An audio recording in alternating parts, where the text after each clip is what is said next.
Ya, kita lanjutkan lagi perbincangan kita. Nah, Mas Ruby, bagaimana tadi ketika itu server berada di luar dan juga di dalam negeri, tetap aja masih bisa ditembus tidak? Kalau server di luar atau di luar dalam negeri itu sebenarnya ada dua hanya masuk ke dalam satu parameter security, yaitu physical security saja. Nah, kalau secara physical security, secara fisik itu keamanan di dalam negeri dengan penguasaan penuh kita, kepemilikan kita pastinya akan lebih optimal. Nah, tapi kalau di pihak luar negeri, di mana tempatnya bukan kedaulatan kita, dimiliki oleh asing dan lain-lain, itu jadi keamanan fisiknya sedikit berkurang.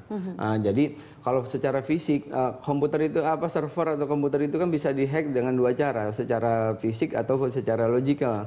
Nah, kalau di tempatnya bukan penguasaan kita, bukan di kedaulatan kita, memang ada sedikit kemungkinan terjadi pembobolan secara fisik.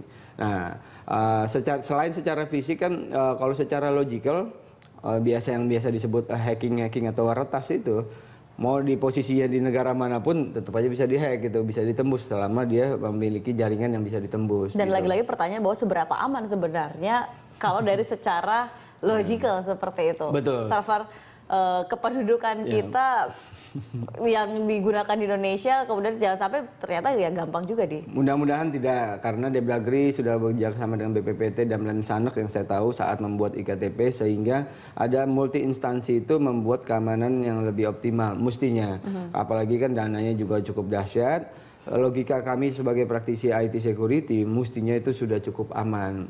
Untungnya kemarin Pak Cahyo mendapatkan IKTP palsu hanya baru dalam bentuk fisik, belum yang logical nih. Kalau yang logical sudah. Karena kan yang logical itu jangan sampai. Jangan sampai terjadi. Bisa membuat KTP palsu warga negara baru dengan membuat tambahan data di Depdagri. Nah, itu yang kita harapkan tidak akan terjadi.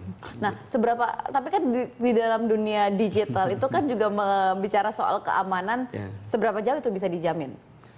Seberapa jauh bisa dijamin hanya bisa dijawab oleh Kemendagri itu sendiri, karena setelah sistem dibuat sedemikian secure dan lain-lain, balik lagi pengoperasiannya. Biasanya kan suka ada kalau tiba-tiba ada kelemahan yang kemudian tidak disadari dan kemudian itu dicari-cari. Betul, ya, itulah yang dilakukan oleh hacker untuk mencari-cari celah yang baik, yang terbaru. Nah, jadi harus berlomba. Selain hacker itu selalu berlomba mencari informasi yang terbaru, celah terbaru. Tapi baik pengguna pengoperasi IKTP server itu juga harus berlomba, mereka mengupdate ilmu dan teknologinya, sehingga security itu memang tidak bisa dijamin 100%.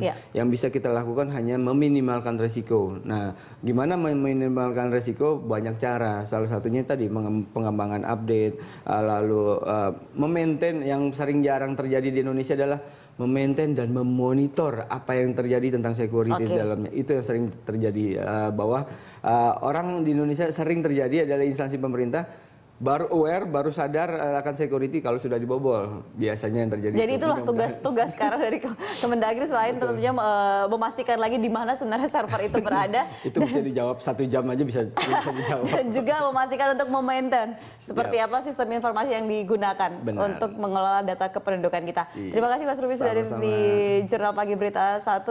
Dan pemirsa, kami akan segera kembali sesaat lagi. Tetap bersama Jurnal Pagi.